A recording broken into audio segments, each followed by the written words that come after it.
लगातार 6 घंटे स्कूल या कॉलेज में बिताने हो तो मौत आती है, लेकिन लगातार 12 घंटे सीरीज दिखा दो तो रत्ती भर फर्क नहीं पड़ता। बस इतना होना चाहिए कि सीरीज इंटरेस्टिंग हो। ऐसी हॉलीवुड की टॉप 9 मस्ट वॉच सीरीज को रिव्यू करेंगे जो कि आपकी अटेंडेंस कम करने की ताकत रखती है। So let's begin. कई महीनों से कि किसी का कत्ल हो रहा है। एक रियल स्टोरी अमेरिका के फेमस सीरियल किलर डामर जेफरी की, जिसकी दहशत आज भी अमेरिका में दिखती है।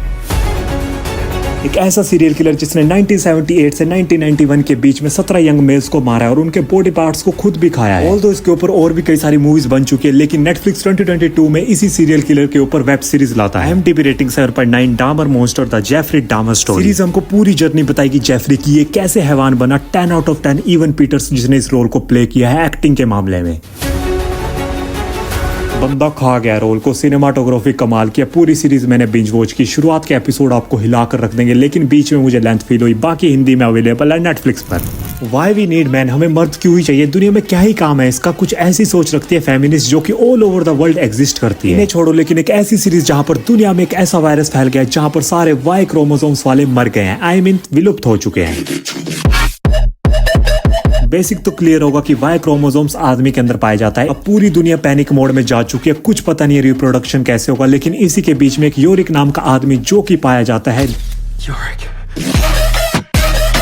जो कि मरा नहीं है। सीजन है एक IMDb rating 6.0 why the last man. अब ये महिला रूपी दुनिया शौक में है। अब यहाँ से क्या होगा, कैसे हैंडल किया जाएगा इस सिचुएशन को वुमेन्स के द्वारा, मिल जाएगी आपको इंग्लिश में Amazon प्राइम वीडियो पर। कोरियन ड्रामा का मैं इतना बड़ा फैन नहीं हूँ, लेकिन ये 4 एपिसोड की ब्यूटीफुल सी रोमांटिक सीरीज मुझे पसंद आई है।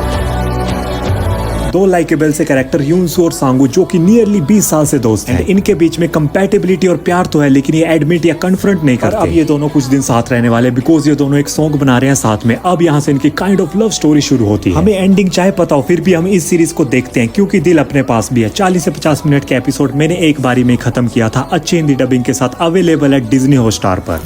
70 साल की लाइफ में हम कहीं ना कहीं अदालत का दरवाजा जरूर खटखटाएंगे, या वो कहीं खुद ना आ जाए हमारी दहलीज तक। एक ऐसी ही कोर्ट रूम ड्रामा सीरीज जो कि ह्यूमर और स्टाइल से भरी पड़ी है। सीजन है 2 IMDb रेटिंग 7.7 2022 की द लिंकन लॉयर, जो कि LA का एक क्रिमिनल लॉयर है और उसको बनना है डिफेंस लॉयर अपने फादर की तरह। स्टोरी की एक्चुअल स्टार्टिंग होती है एक मर्डर केस से। मिकी जो कि एक स्मार्ट और लाइकेबल सा कैरेक्टर है, इसने इस केस को कुछ ज्यादा ही पर्सनली ले लिया है। गलत चीज को भी सही प्रूव करने का दम रखता है। इस हाई प्रोफाइल केस के चक्कर में मिकी की लाइफ भी खतरे में पड़ी है। बीच बीच में लेंथ फील करवाएगी सीरीज, मिल जाएगी आपको हिंदी लैंग्वेज में नेटफ्लिक्स पर। एक ऐसी यूनिक कंसेप्ट की कोरियन सीरीज जिसने मुझे अनुभव कराए ऑल काइंड ऑफ इमोशंस, चाहे वो खुशी, प्यार, हार्ट ब्रेकिंग, एम्पैथी, बिल्कुल रियल इमोशंस जिनसे आप रिलेट करते हो।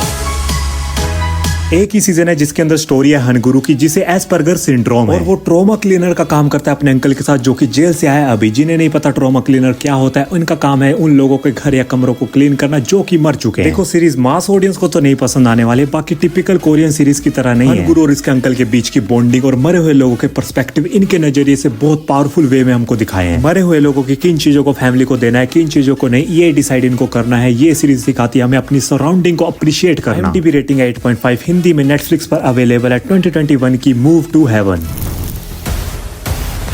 साइंस फिक्शन के फैन होना और अगर एप्पल TV प्लस का सब्सक्रिप्शन अगर है भी नहीं ना, तो गर्लफ्रेंड से पैसे ले लो, लेकिन ये सीरीज जरूर देखना। एक ऐसा डिस्टोपियन संसार जहां पर इंसान जमीन के नीचे रह रहे हैं, काइंड ऑफ बंकर्स के अंदर, जो कि मल्टीपल स्टोरीज के हैं और इनको इन्होंने नाम दिया है साइलो। अपने मन से ये नहीं कर रहे हैं, ये सब के सब सर्वाइवर है क्योंकि जमीन की दुनिया पूरी तरीके से तबाह हो चुकी है। पर इस दुनिया के कई सारे राज मिस्ट्री है जिनका पर्दाफाश करने के लिए इन्वेस्टिगेशन कर रही है जूलियट निकोलस। बिग पॉजिटिव है मेरे लिए तो प्रोडक्शन क्वालिटी, अंधा पैसा फूंका है। मिस्ट्री एंड तक आपको पता नहीं लगेगी, लेकिन जब पता लगेगी तो अंदर से शॉक करती है। सीजन 1 है सीरीज के अंदर, सीजन 2 भी अनाउंस हो चुका है। IMDb रेटिंग 8.1 इंग्लिश में अवेलेबल है हिंदी सबटाइटल के साथ एप्पल TV पर और नाम है साइलो।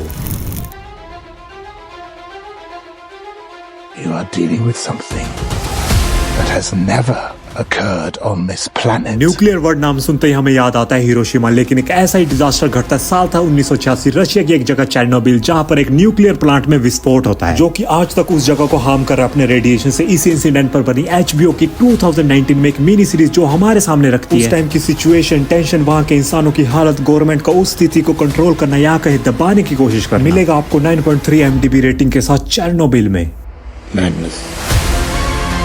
इसमें आपका दिल दहल उठेगा जब आप एक न्यूक्लियर प्लांट की कितनी तबाही, कितने इंसान और उनके आने वाली पीढ़ियों तक को प्रॉब्लम देता है। इंडिया में शायद 22 है, सिर्फ 5 एपिसोड है, हिंदी में मिल जाएगी जियो सिनेमा पर। गेम ऑफ थ्रोन जिसने देखी है, आई मीन सबने देखी है, उसमें आपने इस शक्ल को तो देखा होगा, लिटिल फिंगर। इस बंदे को मैंने 2002 की one of the best series में पाया, जिसमें ये एक पॉलिटिशियन है। एक ऐसी सीरीज अगर आप सुबह सुबह बस्ता उठाकर ऑफिस जाने वाले में हो या सिविल सर्विस में हो तो आप पूरा रिलेट करने वाले हो। IMDb रेटिंग है 9.3, जिसको रेट किया लगभग 4.25 लाख इंसानों ने। सीजन है टोटल 5, द वायर। ये एक ऐसी सीरीज है जो कि आज की डेट में भी रेलेवेंट है। कई सारे मुद्दे जैसे drug racket, media, education, government, bureaucracy को उठाती है और इन सब की फंक्शनिंग में बड़ा रोल प्ले करता है चेन ऑफ कमांड। हर एक टॉपिक जो इस सीरीज ने उठाया उसके हर एक पहलू को हमारे सामने रखा है, बिना कोई साइड चूज किए, बिल्कुल न्यूट्रल। मैंने 5 सीजन बिंज वॉच किया है, हिंदी में अवेलेबल नहीं है, इंग्लिश में मिल जाएगी जियो सिनेमा पर। Welcome to Westworld. No orientation. Dark जैसी सीरीज का अगर आपके मुंह को खून लग गया और आप 2020 से टटोल रहे हो वैसी सीरीज, तो आपकी मनोकामना आज पूरी हो जाएगी। एक फ्यूचरिस्टिक सा थीम पार्क जिसके निर्माता है रॉबर्ट फोर्ड, और इस थीम पार्क में आपको झूले वगैरह नहीं, रोबोट्स मिलेंगे जो कि इंसानों की तरह दिखते हैं हूबहू। इनको कहा जाता है होस्ट। अब इन्हीं को देखने के लिए हमारे जैसे इंसान रूपी प्राणी अंधा पैसा दे रहे हैं इनके साथ रहने के लिए। सीजन है टोटल 3, लेकिन पहला एपिसोड ही आपको कन्विंस करवा देगा कि अपना टाइम इसे देना बनता है। IMDb रेटिंग है 8.5 की, 2016 की वेस्ट वर्ल्ड। बनाई किसने? अपने क्रिस्टोफर नोलन के भाई जोनाथन नोलन ने। अभी बोल रहा हूँ दबा कर पैसे चाहिए अगर सीरीज को समझना है। सेट डिजाइन और उसका transformation through out the season and production quality, character development, सब कुछ टॉप नॉच। मिल जाएगी हिंदी में अपने मोटा भाई के जियो सिनेमा पर। और अगर यहाँ तक आ चुके हो तो सब्सक्राइब करके लाइक कर दो, ताकि जब भी इस चैनल पर कंटेंट आए तो आपको फर्स्ट कमेंट करने का मौका मिल जाए। मिलते हैं as soon as possible। Bye bye.